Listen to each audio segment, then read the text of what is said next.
Moté, Valentia, Canal Congo Télévision, Valentia Radio, Liberté Kinshasa, Valentia Rendez-vous des auditeurs. Merci pour la fidélité, Nabino. Mercredi 24 mars 2021. Merci beaucoup pour la fidélité, Nabino. Équipe est déjà en place. Karine Bébé, Simba Caméra, Natongna Lelo, Géry Amboka, na réalisation émission, Christian Banjolo, na TV, na Régie TV. Urban Radio, Pendeko, Romain Makonda, na José Andiabazami, Nanzela ya web, internet, Olandabiso, Nanzela ya CCTV, Ralik officiel, vous s'abonnez massivement. Voilà. Donc, on a ma solo, ils ont toujours pour ma réforme ou désignation. Il y a un membre, il y a Sika, il y a bureau, il y a Seni. Question, ils ont toujours suscité ma réaction dans la classe politique et sociale de Bisso.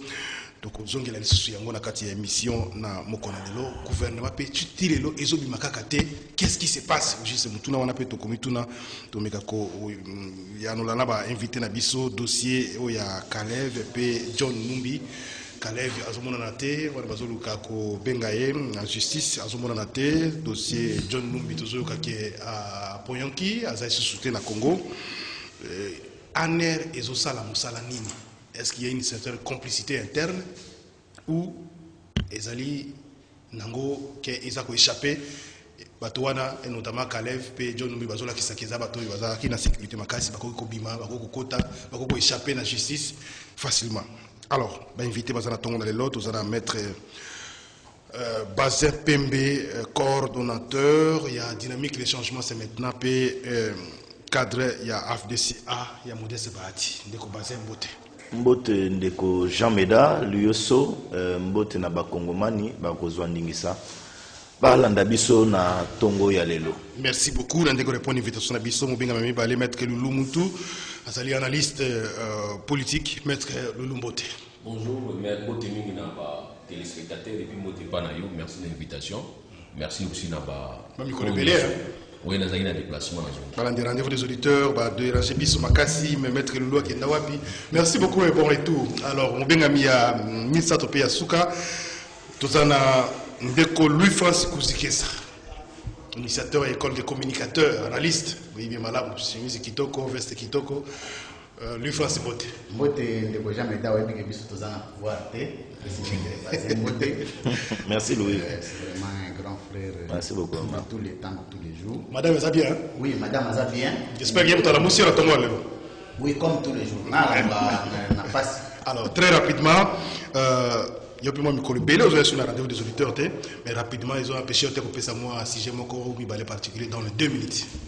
Bon, sujet à niveau particulier, il y a problème, il y a détention, il y a documents, il y a séjour pour la RDC. RDC est le seul pays dans le monde où il y a des gens qui ont circulé. On ne sait pas quand il arrive, quand il doit repartir, pour combien de jours il vient et il vient pourquoi. Dans le pays, il y a des gens qui commis. Parce qu'il faut savoir que quand même, ils ont authentifié ces jours dans le Congo. Expatrié nyonso, infiltré nyonso, aye, avandi, ba PCP musala, azo qui ne peut pas comme congolais, azo le ba français. Yosko moyo ye bate, aza congolais, aza nani. Mais quand on nous fait croire que situation il y a identification, il y a population, identification collective à population, ils ont une bonne raison à identifier les vrais congolais, c'est nous prendre pour des imbéciles. Parce que déjà dans la capitale, tout le monde circule comme on veut. Batubaya kawa, aye kaka fouti billet na ye, aye na ye comme touriste. Même dans les lieux touristiques, parce que quand même na moi document. Donc, nazo comprendre était aux alimboka yandengeni. Nako senga été ceux qui régime ils ont paraître sérieux na mambo sala. Et ben d'abord copier ça document à séjour, conditionner séjour, il y a mutunyon. Alors pour nous aussi listana, il a rappelé na ba congolais nyonso que l'école des communicateurs est lancée déjà ba formation nango depuis dimanche. Tu lancé formation dans 3 modules dans un premier temps, tu lancé dans théorie, tactique et stratégie de débat et système de communication, mais tu créé pour la première fois une invention congolaise, une communication révolutionnaire. On est allé exclusivité école des communicateurs.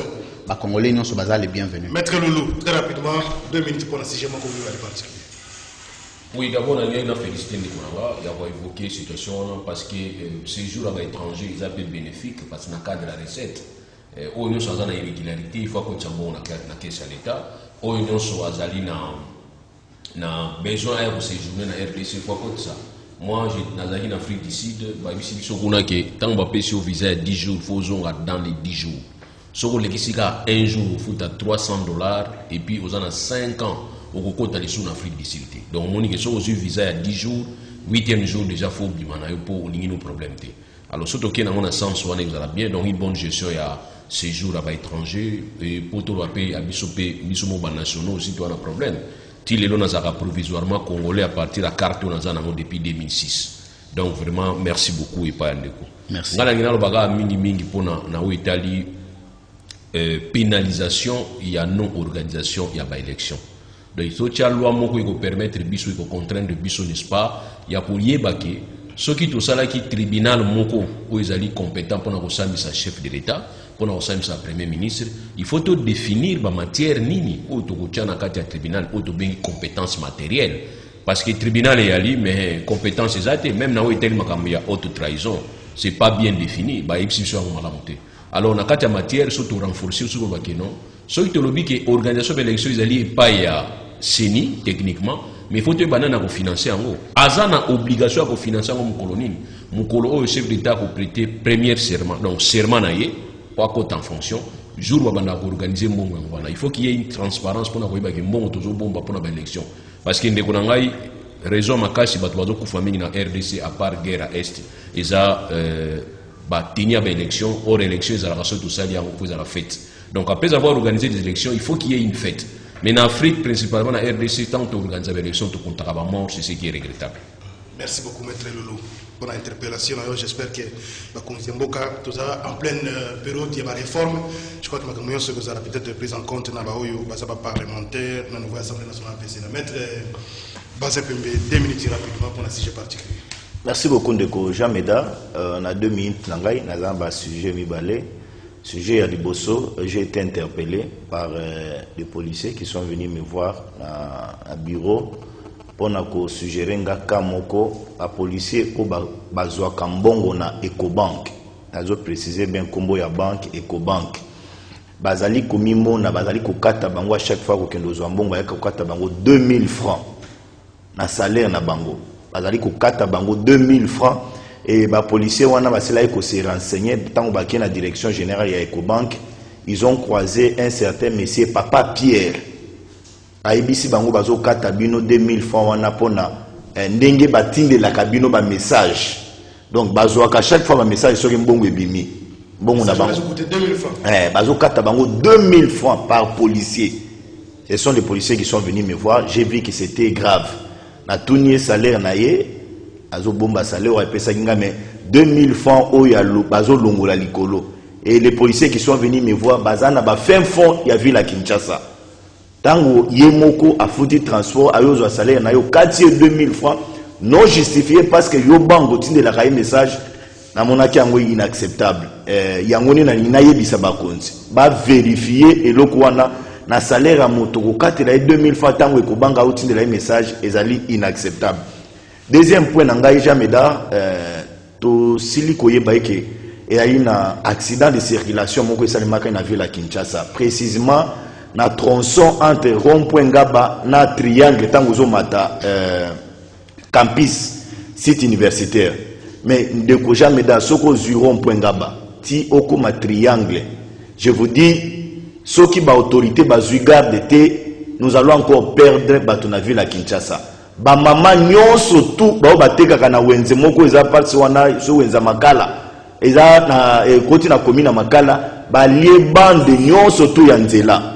Donc, bazo teka na balabala Jameda ba réduire nzela na degré moko za na idete. Donc, mutuka soko elungwe na pression ezo uta rond-point Ngaba elungwe pression et ko risquer ramasser batu nyonso place wana parce que bango moko ba réduire nzela. Donc, autorité sengeli bazo ba précaution ba yeba koma ko caserner batu wana ba kotisa bango na kati ya wenze wana et ko permettre que non circulation ezala malonga. Ceux qui va tirer attention te nazo souhaiter mabete mais ndenge na komona bato ba ko lia nzela ba ko teka na mabele on risque de subir encore ba liwa mususu autre perdre bato parce que ba réduire nzela na degré moko za na idée. Merci beaucoup ndeko Bazin Pembe. Alors ndeko Louis France Kouzike ça na moni ofungola sujet ya liboso itali mingi penza makambo yo zoleka tozoka pona Kalev Mutonde faire l'objet de plusieurs plaintes pour les ici comme écolo fugitif parce que a échappé à la justice parce que le cahier et tel comme Metali John Numbi Azalaki peut poursuivi il semble qu'il y a même une invitation pour répondre le 17 mars dernier la justice pour Metali Florbert Chebea mais d'après ma source de information Abimi Azal sur Mboka Abimi Azal Banda Mboka nous tous les alliés en est les Salamini ce qui après 2 semaines 3 semaines Bazak aux joies infugitivité, c'est quand même une autorité ex-DG AG ANE, et puis John Numbi, nous avons un problème de justice, comment a échappé aussi facilement pour la analyse dans tous les dossiers. Merci beaucoup, de Jameda. Nous avons renforcé un argument solide et à mettre à évoquer. Maintenant, nous avons peut-être que Bagisaïlo, que il y a une loi spéciale qui est créée. Donc prévoir un mécanisme de poursuite en cas de non-tenue des élections. Ils appellent la haute trahison. C'est-à-dire que si le président a fait un mandat à organiser l'élection, à l'élection un jour, et comme une haute trahison. Au moins, il faut sécuriser la démocratie. Même s'il y a des raisons évidentes. Il n'y a pas eu de raisons évidentes. À partir du moment où... Parce qu'on a dit que le processus électoral et bandaka vous allez financer, effectivement, le premier jour à serment, ça dépend de l'organisation. Problème après les années, je m'excuse, comme on a fait un mandat organiser l'élection. Ce qu'on a financé avant ou après, l'élection est un impératif. Et ça, on a trouvé une explication pour l'élection. Dans d'abord John Numbi. Fuite à John Numbi, ils ont dégagé directement culpabilité. Directement. Parce que Mouto, ils se reprocher de l'autre côté. Il n'a pas de problème. Il a quand même une innocence justifiée, prouvée, à aucune justice, à comparaître. Mais le fait qu'on a Okima, il y a un aveu de preuve. Il y a un aveu de responsabilité. Je suis parti parce que je connais ce que j'ai fait. Mais John Numbi Bando Benge, ils ont comment on va faire ça en tant qu'habile. Ça va faire John Numbi mission il a raté. Mais je ne peux pas comprendre le long de Goja Médard au lobby Marambo renseignement. Renseignement, ils allaient parmi les secteurs, les piliers majeurs parmi les 4 et à vue d'une nation. Les 4 piliers. Vous avez une économie, vous avez une armée, vous avez une diplomatie, un renseignement. 4. Pomboka, sur le plan de la politique internationale, vous avez une capacité, il y a imposition, il y a rapport de force, il y a peser internationalement, il faut répondre à 3 principes, à 3 piliers. Mais aujourd'hui, renseignement, comme vous évoquez. D'abord, renseignement travaille avec un moyen logistique. Les leçons comme dans la frontière américaine ou comme dans la frontière française, on a besoin que les gens y a migration, non, il y a un appareil dans la frontière d'identification automatique. Tu es M. Jean Médard, identité par empreinte digitale. Et Bimikuna, administration américaine, et yebi que M. Jean Médard a eu au salaire hôtel. Déjà, si au Congo ici, na Kasumbalesa, awa na nini awa na Bichingobila, na Matadi, partout, Batbazo Kota, et qu'on le voit passoire. Bon, deuxième problème, service à renseignement, il faut l'équiper, il faut la former. Bat renseignement n'a tant qu'à les arrêts, c'est fait le Baswahili. Au début, le Baswahili, au commun à renseignement. Au début, le Baswahili, au commun à renseignement. Mais tu as la conséquence, c'est déjà tu as la conséquence. Ndeko Kalev a vendu tout le temps, comme c'est de lui qu'il s'agit. A vendu qu'on récusait le juge à partir de la chambre par un tweet. Même pas par une correspondance signée par ses avocats, mais par des déclarations médiatiques. Abiya va répondre à la présidente de la République. Pendant tout ce temps, John Numbi, comment Kalev Azagi Nandakunaï. Je n'ai pas vu que ça, le mécanisme et l'arrestation, parce que Aboyaki, deuxième mandat de comparution. Et n'a pas le mandat d'amener automatique. Et ça l'évite après beaucoup de semaines, beaucoup de jours, au Calais Vakimi. Est-ce que pendant un bon donc c'est une façon de dire. Dans les élections de Rosa Médard, les logistiques sont sous coopérative. Coopération, ils ont continué. Entre le régime à Kabila et le régime Andeko Félix, coopération à niveau de justice, ils ont continué. Maître Loulou, est-ce qu'il y a une certaine complicité dans le des Oleka? Bandaki, Komilelo, c'est quand même curieux, non? Peut-être 2 semaines à Kinshasa. Officiel, on a Calef, on a retrouvé été, John Ngabimi, au-delà va faire, on a reproché d'ailleurs l'aspect on a retrouvé comme individu, par exemple, pour la justice. Bon, moi je préfère n'a parler de dysfonctionnement que n'a parler de complicité, parce que si on a vu complicité, il faut tout possible pour prouver en OP. Nous avons l'obligation de prouver, même si nous avons la mesure de prouver en OP. Mais je parle plus de dysfonctionnement, parce que le service à renseignement, tout ça, dans la RDC, tu as un exemple, le Banda. Parce que ceux qui bino na kati mozali ko comprendre te bota la pe exemple baninga mabe ya biso ba congolais to limi ko copier mabe ya baninga nzoka to copier pe malamu baninga boyebi ke na niveau niti ya ba États-Unis ba service nyonso wana renseignement bazaka bango nyonso sous contrôle ya Sénat mais pas na biso za sous contrôle ya Sénat ils sous contrôle la président de la République. Ça aussi c'est un problème. Il y a un moment où sous FBI CIA bazali ko enquêter même pour na Trump. Bazali ko enquêter parce que l'élection où Trump a organisé qui barobi qui sous financement ou soit manipulation ou technique na Russie. Mais ba service à renseignement. Est-ce que ici on peut vraiment se permettre bon nous la contrôle au niveau de la présidence? Beaucoup de oui, tout ça c'est un problème parce que les décrets sont institués en air, les décrets pour que ces services sont placés sous la responsabilité du président de la République. Ça c'est pas bien. Nous estimons qu'il faut que tout dans le système vous allez contrôler les choses. Surtout dans le système, vous allez contrôler les choses et vous permettre que les gens soient se retrouver dans ces amis. En d'autres termes, ça veut dire que s'il y a dysfonctionnement, les dysfonctionnements de la responsabilité, je pointe l'État congolais. Moi ici, je pointe l'État congolais dans le dysfonctionnement. Parce que l'État, il faut prévoir la possibilité, il y a un service vraiment à la nation. Même toujours la Kalev. Vous allez comprendre qu'Azalek est administrateur, il y a un service à mener dans le mais il travaillait plus pour un individu que pour l'État. Et l'État voyait tout ça, dysfonctionnement. Il y a un abattoir qui fondé les loquets. Tu as fondé un service. Et si tu as fondé un service, tu as fondé l'État. Parce que dysfonctionnement, ils allaient entretenir par l'État congolais. L'État congolais est responsable. Effectivement, donc il faut que nous réfléchissions un peu à niveau. C'est comme si tu nous pèses à l'État raison, tu allais culpabiliser, c'est-à-dire qu'on l'andamne par l'individu. Or, l'individu qui travaille sur base à décret. Ça paraît comme un règlement de compte. Bon, on a dit qu'on voit si c'était moi, sur les alagingaï, à malin de lui. Bon, accordé le oiseau kawana. Alors, il va s'allier, la mandat de recherche, la vue de recherche, tout le monde. Au ballon, la kukangaï, tout le monde. Et surtout, comme au fond, il y a trop kuna. Il y a la foot dans la situation directe. Tu vois qu'on a comme ça, tout ça, la justice, de manière à ce qu'il y ait beaucoup de monde. Là, on a l'ingénieur, donc, tu kangamutu. Aïe, il a la réflexion en prison que oui, na sala qui m'a dit. Mais en tout cas, pour le bagopé, ça y est, échappatoire.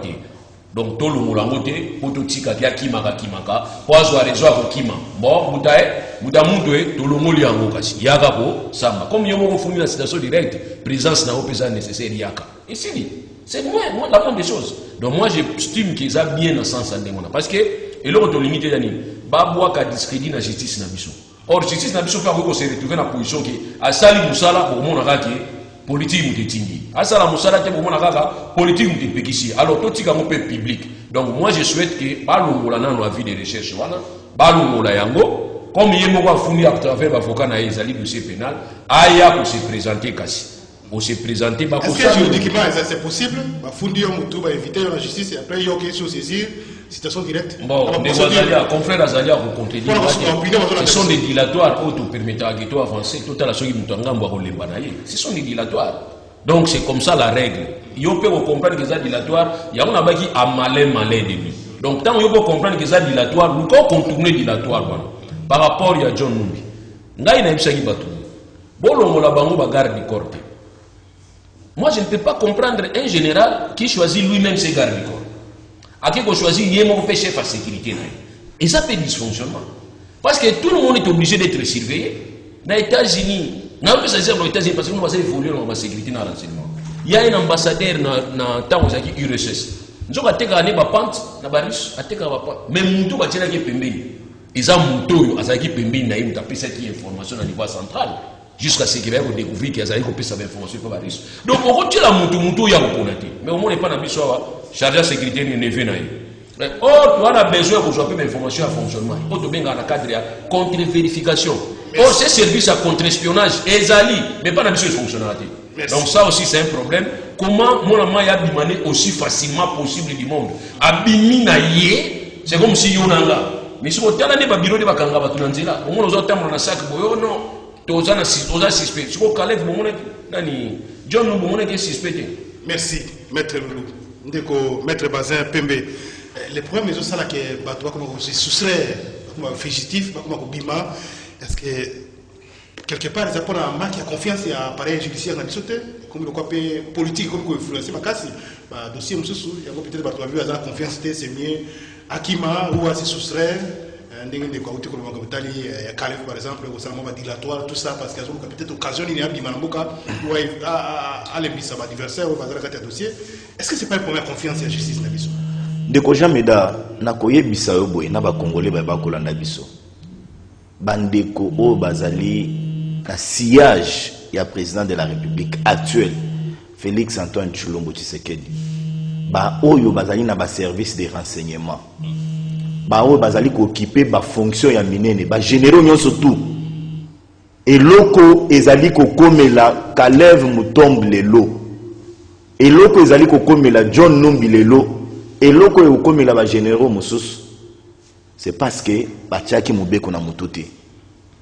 Il faut servir un individu qui est soumis à l'autorité de la loi. Ne faut jamais dire. Kalev, John Numbi, Sengeli Baye Banamito na bango, se ba Olanda biso. Oko kima bato nyonso me bakima ka l'état te. Jamais dire. Oko kima bato nyonso mais l'état bakima ka yete. L'état so ko rassurité. Ne faut jamais nazoya. Bakima ka l'état te. L'état même à ce qu'il y a une faillite, l'État a un mécanisme tout possible. Ce que vous avez dit, Interpol et Zali. La coopération entre l'État et Zali. Et donc, fugitif, Kalev, les lots où Zali ça n'a rien à voir avec la politique. Ce sont des faits purement pénaux. Ce sont les individus bien identifiés de Goujameda qui sont allés devant les instances judiciaires pour déposer ma plainte na bango les lots bazali na bakisé de réception. Mais pourquoi est-ce que l'orientation ma plainte est-ce qu'ils appellent bien fondée? Bon, c'est vrai que je suis ça là entre la suite orienté comme madame très important. Est-ce que par exemple on accuser l'État congolais ANRD comme service à l'État? Non. Parce que l'autre va agir puis la première ANR. Jamais d'ailleurs. Est-ce qu'on reprocher voilà, on peut commandité ou bien agent service au nom de l'État? Jamais d'ailleurs. Nul n'est appelé à répondre à un ordre illégalement établi. Tous nous sommes soumis à l'autorité de la loi. Non, jamais d'ailleurs. Je suis purement technique. Je suis dans les faits. Azana droit. Tu peux être un chef dans une institution. Tu as un règlement d'ordre intérieur. Oyebi, tu es régi par la loi. Ba attention surtout ko poser sengeli oyebi non ato nazo pozoyo. Lobby conséquences nangwe kozala nini. Dans les chefs de Kalev, il y a certaines infractions imprescriptibles. Donc, on va aller pour l'andelayer. Donc, il faut aussi la kangalate. Il faut aussi la kangalate, jamais d'art. Et là, il a conseillé à Kalev. C'est mieux de coopérer avec la justice. C'est mieux de se laisser qu'il soit arrêté pour que les pressions viennent après votre arrestation. Pour que les réclamations viennent après votre arrestation. Moi j'ai dit, na évité ceux qui avaient pas dans ce place na CP là qui était jour à Liboso batinda lekinde au Kalev invitation. Akoma na 8h. Magistrat akoma na 9h Kalev akoma na 8h abenga magistrat ngayo na sina commis déjà. Il y a qui travailler magistrat sur le plan psychologique. Ah, azana intérêt ya coopérer na justice. Mais oyazo sala lelo na droit to benga kango obstruction à la justice. Azo aggraver les infractions de Goujameda. Ndeko Jameda, il finira par être mappé. À finir par être mappé. Bien sûr que non, il a sa présomption d'innocence. Maintenant qu'il a un dossier à John Numbi, Ndeko Jameda, Oyebi Bato Sengeli va retenir le Lokomoko. Le dossier chez Béa, c'est un dossier très sensible Ndeko Jameda. Et moi ici, je rassure aux Congolais qu'il y a de certaines révélations graves. Parce que les enquêteurs, bazali ko mener dans l'investigation na Bango Jameda. Fuite à John Numbi, avait la culpabilisation. John Numbi sait que ceux qui ont innocent dans le dossier chez Béa,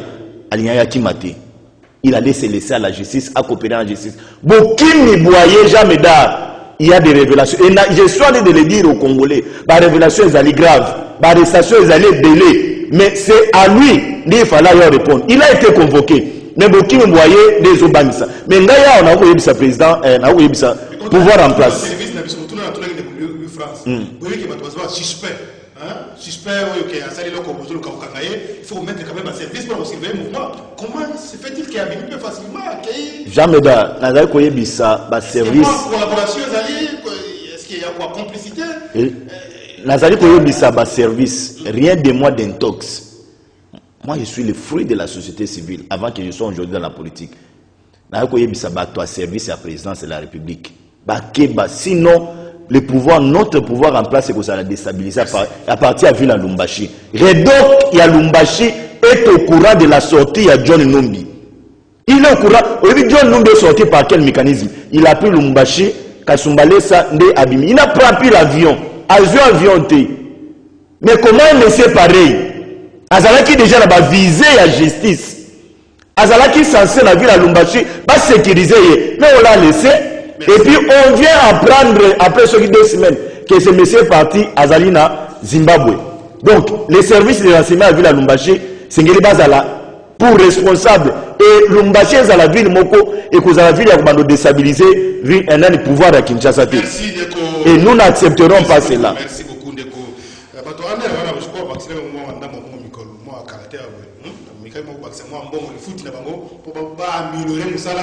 Je crois que il faut travailler pour l'intérêt en Boka. Alors, Ndeko Loulou, si j'ai mis balai rapidement dans 2 minutes par rapport au gouvernement, et ce matin, ça pose problème. Il y a beaucoup d'informations, l'indiscrétion belée, contre le gouvernement, et finalement, le président de la République n'a pas ministre ça à la ligne. Est-ce qu'il faut procéder dans la caprice? Qu'est-ce qu'il faut faire pour que le gouvernement me ligne? Bon, nous on a regretté Makasi, ils allaient au domaine toujours qu'on vivre par habitude ou bien qu'on vivre par la loi. Tout tika loi, tout le monde vivre dans l'habitude. Donc tout ça l'habitude, moi comme bien dans Mboka na biso Congo, il y a kokanisa que un gouvernement faut la former, il faut ba autorité morale ba pesa ba parole na bango. Il faut qu'il y ait une certaine imposition où tu pas na bango. On a la fois passé comment est-ce que papa il m'a lu ambassadeur qui ba navette qui ngakati oya pour ça la gouvernement. Donc, à ça qui 9 mois, on a fait un qui est débrouillé, à Zunga Boakine.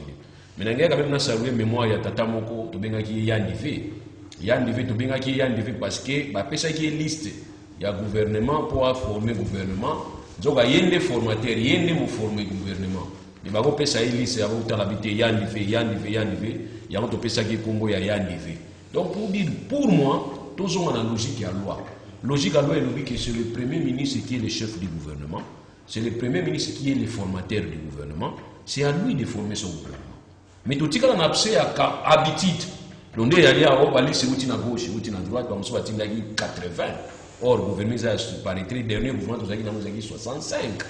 Alors, bino moko parti moko tindi 80, c'est que bino vous appelez en dame 15, ceux qui 80, sur ça 80 moins 65, 15 c'est plus ba kwa kuzanga. Donc on a liste boutini ceux qui 15 mususu ba kuzanga. Au monde donc ça dit na partie na bino ka reposer problème parce que 15 on va retenir ba monter na 65 va poser déjà problème. Sans compter que doit ceux qui 700 partis plus de 800 partis politiques. Donc pour nous que toujours on a logique et logique que le premier ministre il y a un chef du gouvernement. Le premier ministre qui est le fondateur du gouvernement. L'impression, c'est comme si ils ont encore sur le plan théorique. Non, parce que voilà, il y a un Kamba, qui surpris le premier jour, comme on a ministre, il faut ça, le premier jour, il y a premier conseil des ministres. Attendez, oh, il y a des fois là nommé Bango. Il y a des fois là proposé Bango dans la nomination. Ça, c'est un problème. Pour avoir des propositions, ils aillent, cas échéant, même révocation, ils aillent. Donc voilà les problèmes. Or, nous avons eu un gouvernement en 63, il y a Tchoumbe, Moïse Tchoumbe. Ce gouvernement était constitué de 10 ministres seulement. Tant qu'on a un exil, il y a Kassavou Babenisaki. Il a formé un gouvernement, il y a 10 ministres. Il y a mon condé à Ponaki. Donc, pour tout le problème, c'est un mois, 2 mois pour former un gouvernement. Tous ceux qui ne sont pas Premier ministre. C'est-à-dire, autorisation, il y a pour former un gouvernement naïf. Tout va former un gouvernement des Arabes. Mais on va nous dire que nous sommes dans un contexte, il y a basculement, tout dans un contexte, il y a Bangola, on va appeler Tchèque, le Kabila, Longwa, pour Mabunda, Longwa, Nazonga. Chantage, on a tout vivre vraiment, et puis c'est ce qui va faire que le gouvernement est là, et puis il va créer le gouvernement et va apporter solution. Les phrases pour ce qui est ça c'est retrouvé. C'est vrai, on a une déclaration officielle, mais une discussion sous le président vraiment il faut un gouvernement national, effectivement, ça s'est retrouvé. Même le président Kabila semble-t-il a jamais un quota naïe, parce que c'est la PAP, ça accord, divergence dans la carte, il y a bateau à pro naïe, fidèle naïe.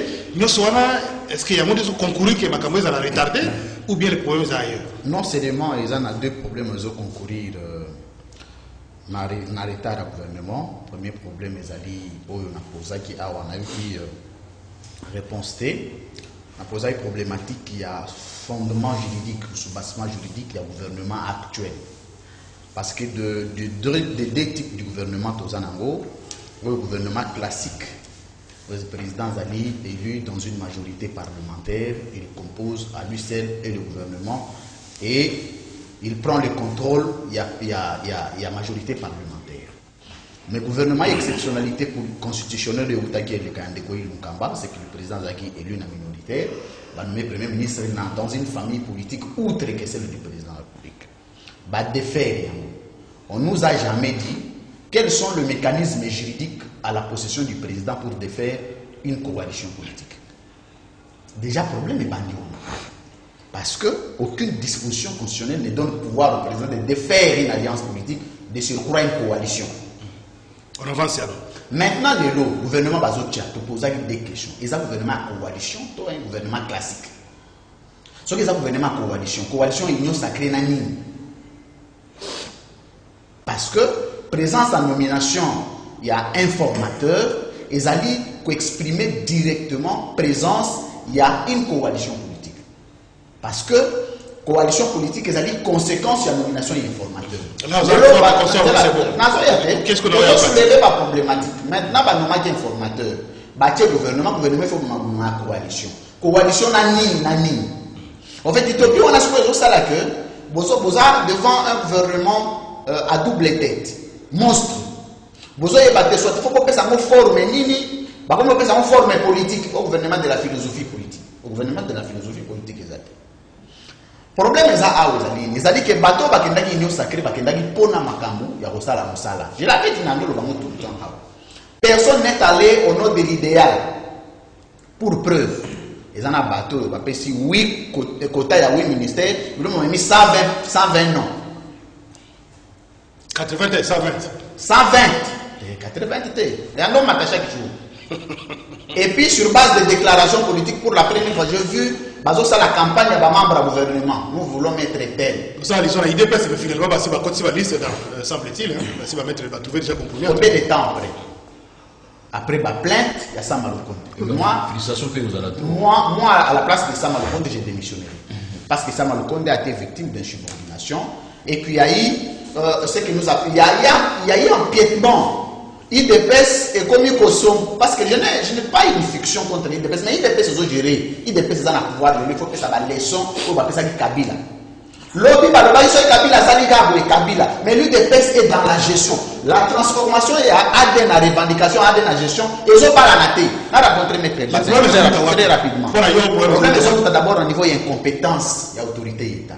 Ils ont dit un problème, il y a une gouvernabilité. Des problèmes. Le président ne choisit jamais des critères pour collaborer avec les gens. Il suffit que tu te prononces quelqu'un avoir participé avec lui dans un restaurant à Bruxelles pour avoir répondu à un... C'est fini, tu es membre du gouvernement. Nous avons rencontré M. Bazar Vanafissa. Alors, Reto Kouana ya Lubumbashi, il faut la complice, Azot doit être pouvoir, mais il y a pouvoir. Parce que Maître Bazin Lelo, il fallait pas bailler ce qu'ils font de l'État. Parce que biso topé si bango makoki, topé si bango ba mécanisme. Bango bazin a droit de se plaindre na plateau té. Bati que la biso ba plaindre, biso peuple. Bango bailler biso gestion. Mais comment on a que na kacha pouvoir ya Kabila, ce qui monte à Kimi, et comme on a c'est un pouvoir de coopérant, un pouvoir, mais les locaux le pouvoir à coopérant, ils ont mis le même système comme que monte à traverser frontières, redo kouana, nana chai. Ani na mettre le bassin que parmi les redo kabimagi, à ce que je sache, parmi les redo que va renouveler là, non, comment ba noma ki asika. Aza na contrôle ya président de la République parce que Lumbashi zaki zone moko stratégique. Le président il a besoin de bateau, il faut que na bateau va na contrôle na ye. Mais ce qui bateau va bimi, biso to kota yela, parce que mettre le bazar autour na biso ke ba bimi ndenge. Bon biso ce ko to na nani. Donc voilà pourquoi to ko na été gestion ya mboka. Et ça le maté na ndenge ya musique sangisa. Gestion ya mboka ça le mana ba norme. Merci. Et ba norme ya ça la gestion ya mboka ezali kaka mibe côté. Mais ça dépend pas principe. Par principe, si tu ne fais pas ça, tu dois faire ça. Si tu fais ça, et aujourd'hui le régime actuel n'a plus de principes. Les amis là il meurt. Ce qui est c'est ce qui n'est pas bon. Maître Bazin Pembe, vous avez la sur le plateau, au bien de vos gérer. Vous avez pouvoir, il faut vous répondre à vos problèmes, ça va se poser la société Nabiso. Vous avez qu'à dénoncer ou là. Alors, ça c'est Louis-François soulevé à vous. Tout côté on a évité. Tout côté on a eu Italie rapidement ma réforme, mais il peut placer mon bouquet. Le gouvernement a bloqué pour aller. Bon, qui dépasse finalement à côté ici, va dire ça là. Oh, ensemble, oh, tout ça là qui va côté ici. Si tu vas côté ici, on va la prochaine côté ça. La partie monsieur toujours va commencer à qu'il était. Ça calme. Hein? Les autres yoki va démarche sur ça les parents qui cherchent à nous marcher pour nous appeler semble-t-il l'accord avec Kabila, va topé oyaye, atina bato, azapé d'abord quota sur qui a 6 ou 8 na habité. Les autres bateaux mais non non PC accord n'a été. Est-ce que ça bloque parce qu'il faut motiver son quota, notamment bakaya FCC pro Kabila ou ça bloque ailleurs. Premier ministre a débordé ou on a président de la République. Merci beaucoup de Jameda. Narina rassuré na ba Congolais, y compris Louis-France face à les Congolais que nganaza Congolais. Et je suis dans mes droits à revendiquer bien-être à peuple congolais. Tant on a réclamé, on se trouver dans 4. C'est syllogisme correct. Donc à exclure on a commis belge, on a commis boye, on a réclamé le droit à congolais. Jamais dans naza congolais, je passe na télévision pour na la peuple, na la poche nangati, na la batité, na la des peuples congolais. Ndeko Jameda, ça c'est un point où ndeko singeli a retenir. Mais ndeko Jameda, pour na bolobeli ya peuple na webisayo. Ndeko Sama Lukonde, to pesa qui est confiance. Mais a commis quoi abuser na confiance na biso peuple. Les bandits déjà. Ndeko Jameda, 2 minutes, 2 jours pardon. Confiance au peuple déjà. 2 jours pour na Congolais Jameda, c'est trop. À qui au monde a président de la République à lobby la question de paix à l'est du pays, bien-être à peuple congolais, hôpital à Malunga. Mais depuis Aya, nommé qui depuis le 15, à Osikoto, 1 mois et demi. Toujours rappelé qu'il a toujours fonctionné jusque-là, 2 premiers ministres de très bien. Avec les avantages, et les années de télépathie de salaire, on fonctionne avec Sama Lukonde, toujours fonctionner à Sylvestre Ilunga Ilunkamba. Sama prend l'argent du trésor public, place à Zaïn Hôtel, Fred Congo Hôtel, à fout appartement, mon qu'ils ont $2000. C'est trésor public dans de caisses mbongo. Azana bureau mbongo zo bimana trésor public. Ilunkamba na ba conseiller na légion ya ba conseiller na yenyo surtout mbongo ezali ko bimana trésor public jamais d'art. C'est grave. Donc ceux qui a mis monnaie que non azo kokate la meilleure des choses ça est-ce que ça pourrait vous ailler ne jamais d'art ba président de la République yemoko ou ils ont piloté processus parce qu'à l'équipe de Bakio va se retrouver, le problème est peut-être de continuer ce place où sa réclamation s'est retrouvée.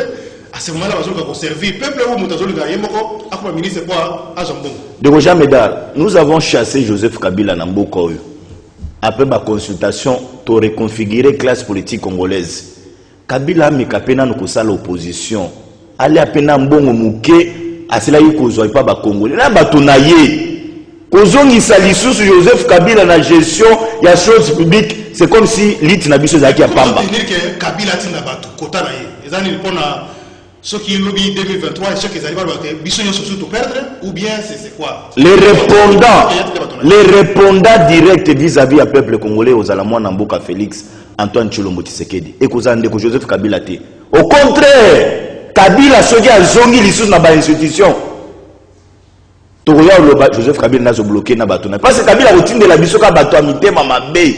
Kende mo bloqué pour n'être non à ressurté. Est-ce qu'il y a mon copé? Normal pouvoir est-ce que c'est normal que aya continue sur le ministre du gouvernement? Est-ce que c'est pas aussi un piège pour nous? Moi je viens ici au nom du peuple. Il n'y a pas de semaines j'ai fait Congo central jamais d'art. Ozo Lungwa Congo central, Ozo ya Kinshasa, Ozo mona mwana zo kende kelasi na sambula uniforme poli, cahier poli, ana lipapa na makolo. Jamais d'art, Ozo sala passe belé, les gens sont en train de souffrir na degré moko na mboko ozana ideke. Quand est-ce que Félix Tshisekedi a changer situation wana? Parce que l'urgence est allée sur le plan social, sécurité économique, mais apparemment, quand le gouvernement va prendre tout le temps, le Premier ministre déjà s'est répondu qu'il faut confondre urgence et précipitation. Ça veut dire que pour la tout ce qui se passe, c'est comme si Sama, au fond de la Fanaïe Belena Lumbashi, a Fanaï na très. Non, jamais d'art. Non. C'est lui le Premier ministre, mais il n'est pas encore investi. C'est lui le Premier ministre, il n'est pas encore investi, mais il a été nommé par une ordonnance. Donc il a un mot à dire. Donc nous n'avons pas le temps à perdre.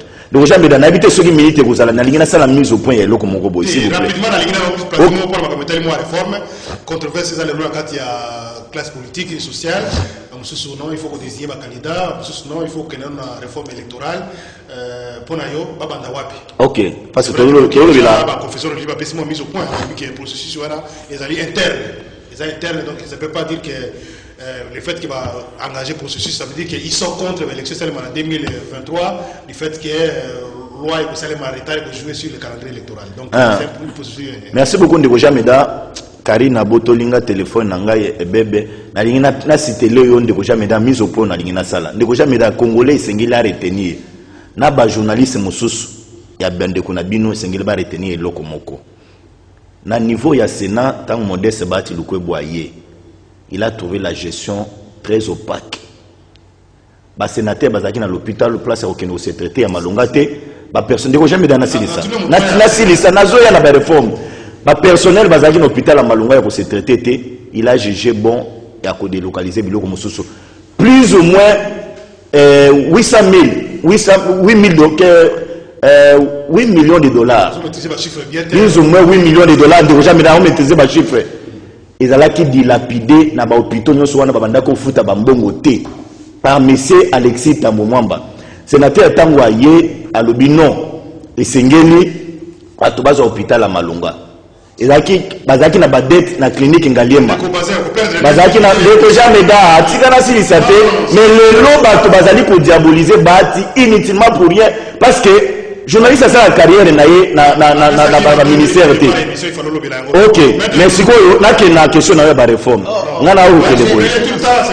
Na jamais da ba Louis France na ndeko na ba supporter problème ezate. Ndeko jamais da.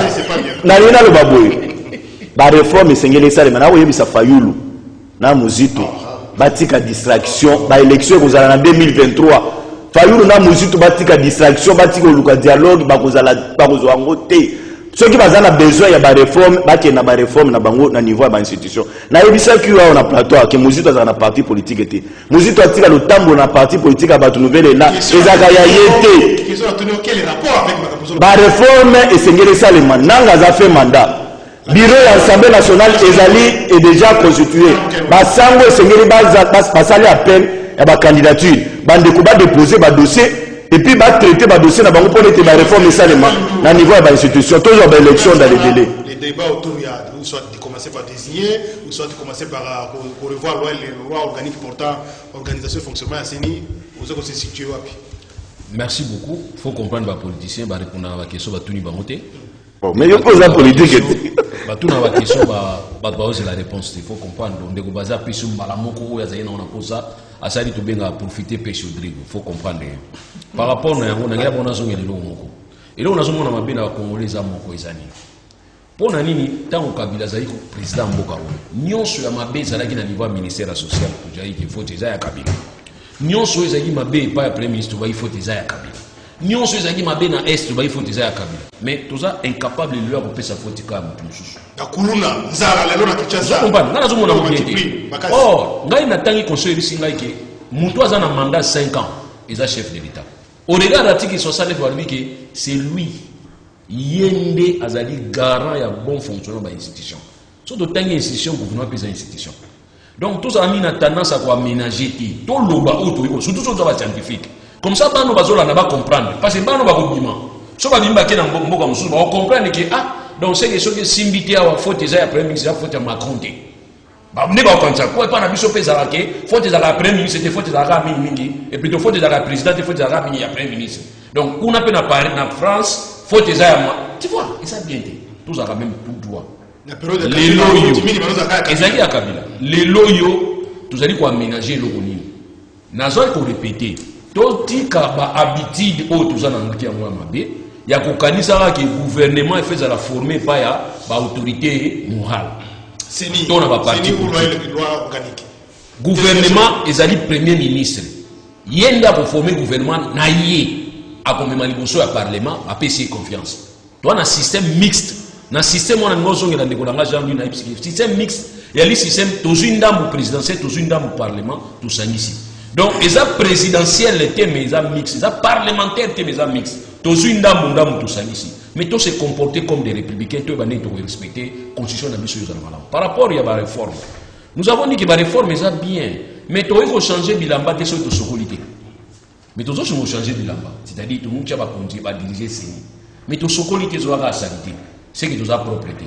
Tout mis sur la bien. Il y a problème, il y a réforme. Réforme, ils allaient oh nous sur tout le monde y a mal à monter. Tout fandi, tout évaluer en haut, tout bon ici. C'est ce qui est important. Nous avons eu 2 réformes dans la loi électorale. Première, c'est le président, il y a CENI, né Azalaki Ming na parole, na katia ba débat. Mais les deux sous-présidents, c'est une réforme qui est comme une plénière. Tout qui n'a pas malembe. Pour nani, tout a raté une expérience sur tout ça qui n'est pas tout a une innovation. C'est ce qui est important. Mais au moins les députés n'a pas pressé. Ne sont pas pressés pourquoi? Baza pressé parce que baza pressé au la mabunda, baza pressé au la premier ministre, mais baza pressé à cause la mibeko ou même cour constitutionnel les autres cour constitutionnel les autres reconnaître les bango que bango ne faut pas légiférer. Bangonde, baso sala noté. Mais si on dit que toujours quoi sa majorité moko, au moins tu vas dire que quoi sa majorité moko ça va rapidement. Au moins va dire déjà que ça m'a kolongwa sam. So va dire que on dit nini séance mo ça la lundi, to quoi ça sam le même jour ça na quoi. Mais on a bongisa ba loi pour permettre que tous on a instabilité té, wana bazana la bango pressé na noté. Et nazo étonné bino na côté hygiène publique, toi na loi moko o to bengi décret royal signé par Léopold en 1887. Ils ont régir bisouti lelo. Na commerce, tout ça na loi moko ya 1920 au Italie commerçant. Heureusement au ADI, mais loi on a-t-il les en application. Donc il ne faut rien. Bassa na bango le côté bango pas na bango longo la premier ministre les mêmes jours à Okwe. Merci. Déco lui France, c'est un point capital. 3 mois à session, ça veut dire que s'il y a la bonne volonté politique, s'il y a la bonne foi, on peut faire les réformes. Nous serons réconciliés dans 3 mois. Si puis va vous dire mais pourquoi ça pose problème? D'abord, maître Bazar Lobagi a l'individu, aya rapona la peuple. Mais à défendre la vie, Bahati aïe. Est-ce que le peuple est Bahati? Voilà la première observation. Deuxième observation, maître Bazin, ma gestion. Fayoulou et Moujitou sont dans leur statut d'opposition. Est opposant et tout parti ou regroupement politique qui ne participe pas à l'exécutif. Article 2 alors portant statut d'opposition. C'est clair, ils sont dans leurs attributions. Bino ko gérer Mboka. Fayoulou tem taïbi si Bino Gabo comme un deuxième pays le plus pauvre au monde. Fayoulou tem taïbi parce que moi je ne suis pas porte-parole de Fayoulou. Moi je suis dans l'idéal. Et je ne suis pas décidé, je ne laisserai pas. Vous partagez conviction. Conviction, non, mais la vérité, parce que quand on peuple. Ah, on est la critique pas possible. On ne parle pas de. Deuxième chose, maître Bazin, Fayoulou Mouninga n'a pas sali ma proposition de loi sur la réforme à CENI. Il dépasse pendant 80 ans. Oh, comme ça, soit 80 ans, soit 30 ans. 37 ans. Soit 37 oppositions. Votre proposition, attends, loi Moko. Loi Moko. Bon, tous ont attendez na parti T, tous ont allé à l'Assemblée nationale. Quelle est la proposition de la loi qui est venue de l'IDPS? Une seule loi. Vous êtes au Parlement. N'allons pas dans un contexte politique. Au Parlement, quelle est une seule loi? Une proposition de l'avenir de l'IDPS. Fayoulou, député de l'Assemblée provinciale, il y avait la Kinshasa. Bah, il dit combien ça là? Combien de propositions ça? Toi, il dit ça la vérité. Fayoulou, ça là, il dit Nini. Fayoulou, Nenga, c'est le mesure de la député. À ça la proposition à loi Nini. Pourquoi ça va peut prêter, mon cher? Même Fayoulou, tu n'as mis toi à député. Proposition à mon béco Nina Sala.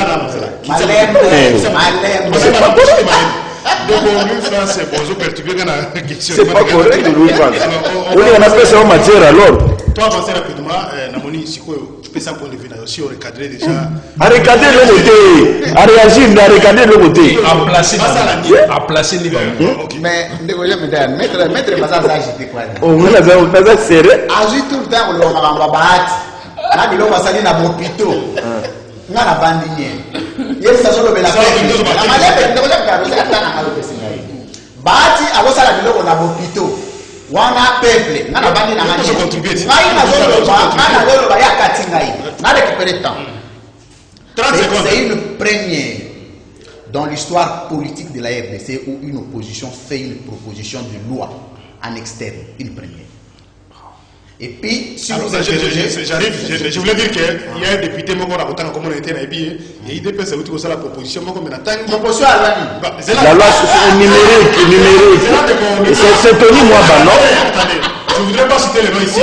Mais il y a un article qui est député à loi Sali plagiat. Il y a un pays qui s'est fait ça. Je ne sais pas si c'est parce que je vais encore sur le dossier pour la comprendre. On peut féliciter maman, on va se plagiat. Ça va faire. Aïe, propriété intellectuelle là-bas. Vous revenez dans votre dossier.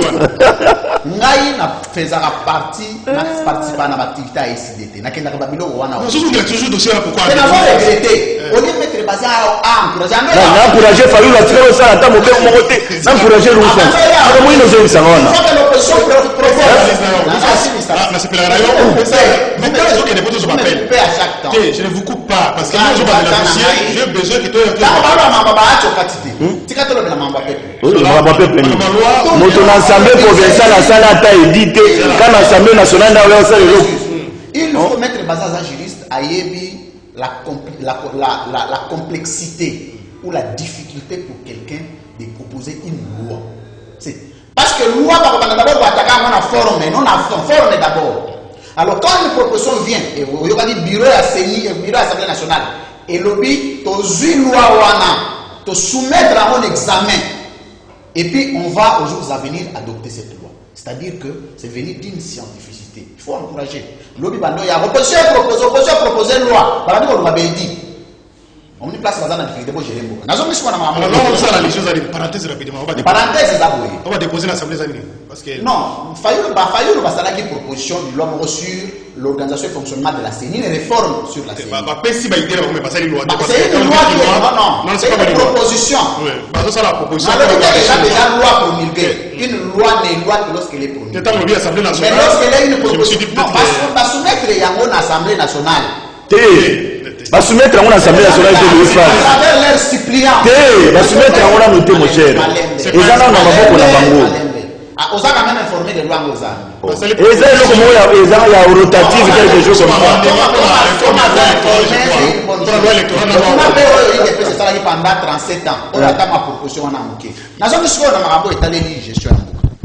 Mais jamais dans la gestion ne se plaît pas. Ce qu'on dit, c'est mettre les bases oublier même les chiffres et les chiffres à saler dans un bon hôpital. À ce moment à 17 milliards, plus de 4 milliards. Pourquoi? Parce que la motivation, c'est pas se convaincre les peuples par force. Or, si nous avons au salaire bien, tu n'as pas besoin de t'imposer. Tu as besoin, les choses se font constater de soi. Donc, tu as rationalité dans la gestion. Nous ne sommes pas contre quelqu'un. Nous ne sommes pas, moi je ne suis pas opposant de Tshisekedi. Mais au regard de ce qui se passe dans notre pays, nous avons d'abord na 10 sur 10. Va mettre basé pas ça l'effort. Aussi point de vue dans le thème malheureusement comme la souka. Pour la tout qui mutuna mais aux juba réponse. C'était la question pour Yeba, il faut que ça la D'abord, loi organique ou qu'on procédait par désignation. Parce que c'est ça la question aujourd'hui. D'abord, il faut commencer par la loi. Parce que vous ne pouvez pas, c'est la loi qui organise les fonctionnements. Et composition, il y a bureau, il y a des conséquences, il y a loi. Il y a des applicabilités, il y a loi. 082 33 33. Et le loi, les autres qui équivoquent, il y a seuil national. Loi, les autres qui ont lobby que confession religieuse, ma confession religieuse, il faut proposer président à CENI, donc société civile, comme il faut bien mettre Chris et Sylvain Loum, à la confession religieuse. Sylvain Loum, on a déposé la commission. Ah, ça, la confession religieuse. Musulman. Bon, j'en ai sur le bail catholique, comme musulman. Bon, vous voyez, la étape et après sélection. Non, après sélection, c'est passé niveau. La loi dit ceci. Il faut que le président de la CENI, soit de la société civile, de la sous-composante, confession religieuse, issue dans un consensus. Ma confession religieuse, Basangani, va désigner un président. Mais va récolter la candidature dans la Kadosha. Merci beaucoup. Précision. Balobaki Malonda za catholique. Tant au peuple a timbeli que négocier dans l'Union imposé candidat à la CENI, Balomoli. Baye ce qu'on le va mettre Sylvain Loum, comme on refuse pas la compétence. Mais bon, il n'a pas normé. À la confession religieuse précise. Merci. On ne fait pas de politique à la CENI. Surtout les Gamanzambi. Apparemment, je travaille dans l'un des cabinets de l'Assemblée nationale. Maître Sylvain Wana, je crois qu'il y a l'un des membres de la cabinet. Ça, les gens qui ont des problèmes avec Dieu. Pas la présidence de l'Assemblée nationale, je crois. Conseiller parlementaire, juridique, hein? Conseiller parlementaire, je crois. Membre à l'ITPS. Des combattants, nous avons flashé là-bas. Alors, tous appellent. Allô, bonjour. Allô. Oui, bonjour, de Koboni. Madame, vous venez de contribution très bonjour, de Oui. La opinion à l'imba comme M. Nico. Monsieur Nico. Quitte ça, vous la radio ou la télévision, ok? Oui, bonjour, de Korantai. Pardon? Quitte ça, volume à la radio ou la télévision, ok? Oui, la volume à la télévision. Ok, papa nana, bon, papa nana, moi contribution à l'état pour la l'émission, on a vu le bande de Robodana, Moussala Moussala Rawana de Goranga, il faut éviter Botala Moussala Moko, il y a bien posé, et il faut bande de Moussou, peut-être les autres dans la voie politique, mais la débat n'a pas et l'amsa du Maramousou, sur moi, on l'a dans moi, contribution, Moussou, dans l'Aloba, Boy. Makamo surtout il y a l'élection surtout continuer makamo yo société civile ngaba boye lobby boye est-ce que besoin on a fait de te finir peut-être les lois on peut ça l'organisation de l'élection na ministère intérieur c'est dit que déjà de l'équipe de Bonangai pour le bateau tout dans la fait réalisme de Bonangai makamo a dit raison que ne te finir en ministère intérieur et organiser l'élection. Merci. 082 33 33 749 au Bengo Pesi Combo place au Bengo Libiso qui rapidement la contribution d'ailleurs na tu kolba émission na mukona. Allô, bonjour. Oui, bonjour papa Jameda. Oui. Appelé Bana Congo na studio également tous les militaires. Je comprends bien que les terroristes et les jeunes pour ma côté là. Toute personne c'est normal. Na kada tiki na biso wana boya mi mutaide peste. Mena boli beaucoup misa ba sai mutaide peste. Eza maile mabe to changer ba congolais. Thématique na biso c'est par rapport à sortie à gouvernement. Notre premier ministre très sincère, honnête. À le but que vous dites spéculation pour éviter urgence na ndenge besoin makambo na bino na tena ba précipitation ti esengeli makambo esengeli pour que le gouvernement abima kimia et la katamboka et puis tous les opérateurs politiques passent la kimia pour le terrain ya mboka na biso. Merci. Mais il vous a répondu déjà. Maintenant, c'est pour la spéculation. Par rapport à CENI et Sengeli a sur soi des marches naïe, d'abord réforme et le Parlement, après répondre au Parlement et au président dynastique. Merci beaucoup. 082 33 33 749. On va prendre deux appels très rapidement avant de conclure l'émission. Allô, bonjour. Allô? Bonjour. Oui, au bénéfice de la première. Na pechimbote na ba invité na yo na ba auditeur nyos. Oui. Papa, to na dana retourte. Ya liboso na za ko recadrer yo na no ndeko journaliste. Omoni des fois oza ko décrédibiliser carrière na yo. Pourquoi? Les réseaux tika kaka na dossier moko bakachine. Ceux qui aussi ont mis avocat ya batu ya kachine. Olobi kaka officiellement. Ou bien ozo levele yango na ndeni. Yango ne pourquoi omoni batu mususu bazana ba dossier bakimaka ba journaliste local bakende koloba yango na ba niveau international. Okoma takaka na ba côté moko penchant. Lewe na linga ina yebi soke. Omizongi somi kotisa na kati ya musana yo na ningo tangaka yango po ezala na poa. Deux. Le vous avez invité batu na yo. Kaza ko changer bazolo baloba. Des fois tozo yo kanini ezolo ba mate. En tout cas ba pesa pédition respect na poa. Lokola tozo tia ba inete pona ko beng ou bien tozo ko zata na biso ya ko vanda pona ko yo kapabino. Ndelo ko ngi ba na lengaki na tabisa yo.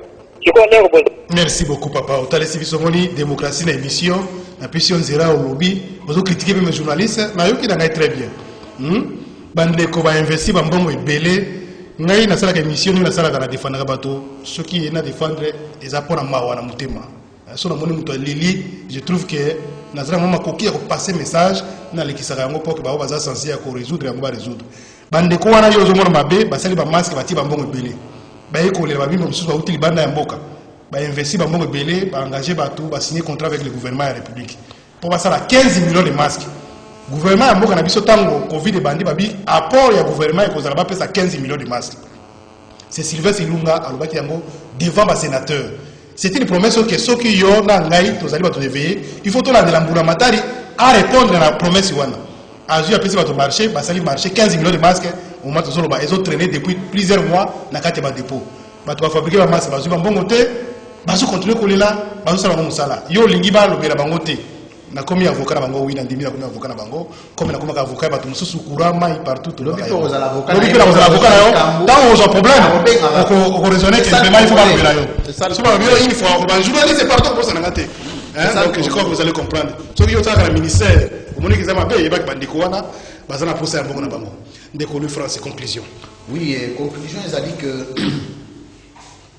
ndeko Tshisekedi azali ndeko na biso mais azali président na biso mboka zo kambango mabe 2 sur 10 autopsie c'est par rapport à la liberté d'expression les places à juder mais ba domaine nyonso etikali so komoni mutu moko aleka yebiso ke domaine tel ya vie ezana eloko moko esalemi te Merci. Biso ba congolais tous à la esprit moko ya orienter l'esprit na biso vers une révolution pour que gestion ya mboka et ça les orthodoxie c'est ni wana zo les ali question à sali du peuple.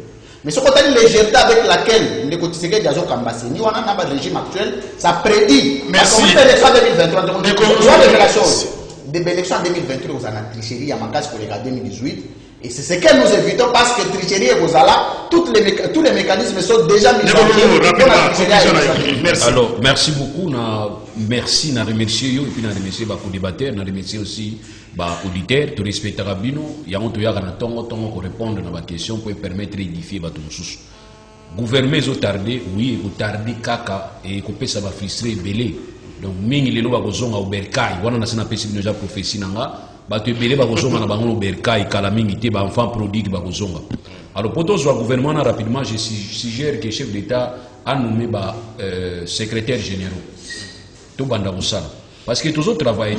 J'ai appris ceux qui va boxer faire va voyager ba lobi que mutaza na dossier wana secrétaire général mutazo traitant mais secrétaire général za na poité biso mboka na biso administration za na makasité au moins que ezali ministre directeur vice ministre directeur à cabinet ba conseiller après secrétaire général or to revaloriser ba secrétaire général pour nanga ile mbuto salaki anuma ki ba un certain moment ba secrétaire général pour ba travailler en attendant que ba policier ba yokana pour ba yokana.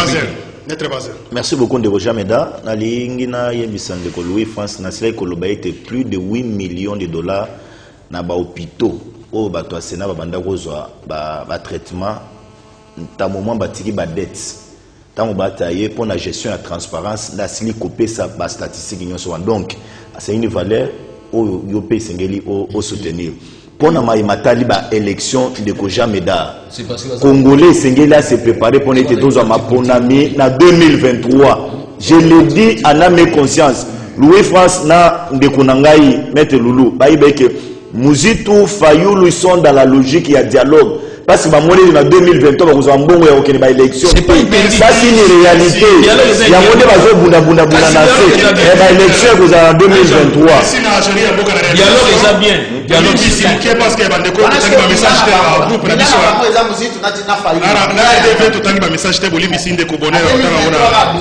Maxime a la deuxième partie, Karine Asimaki la caméra, Gérine à réalisation, Christian à JTV, Urbain à radio, José Andiapé, Romain Makonda na web. Merci beaucoup. Rediffusion 16h30 et 23h10 na radio Liberté Kinshasa.